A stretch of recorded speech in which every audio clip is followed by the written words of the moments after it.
Mia, base sa datos ng Pag-asa, gaano karaming ulan na ba ang ibinuhos ngayong unang bahagi ng Agosto nitong habagat?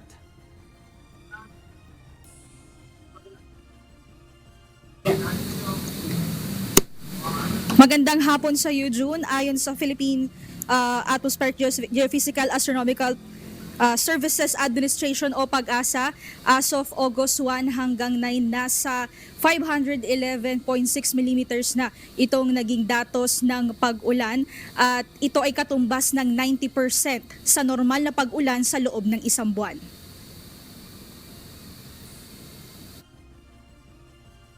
Patuloy ang pag-ulan sa malaking bahagi ng Luzon dahil sa habagat. Ayon sa Philippine Atmospheric Geophysical and Astronomical Services Administration o Pag-asa, pahina na ang intensity ng habagat kung ikukumpara noong mga nakaraang araw hanggang kaninang umaga.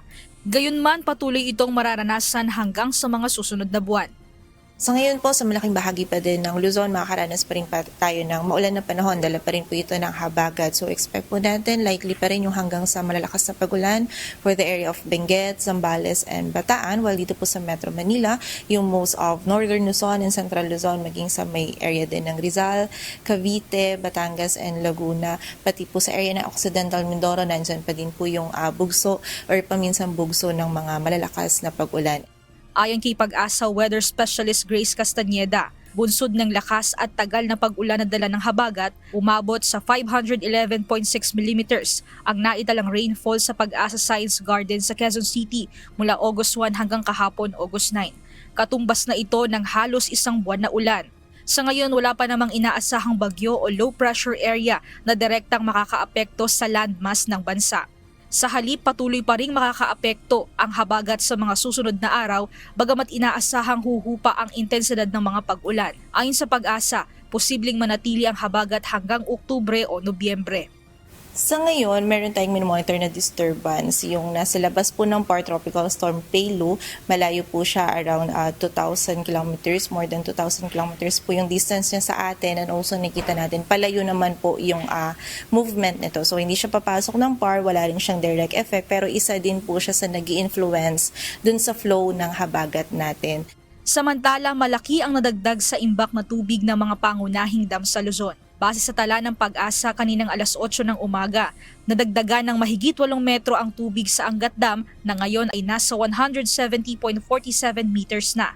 15 meters ang nadagdag sa San Roque Dam na sa ngayon ay nasa 254.77 meters na.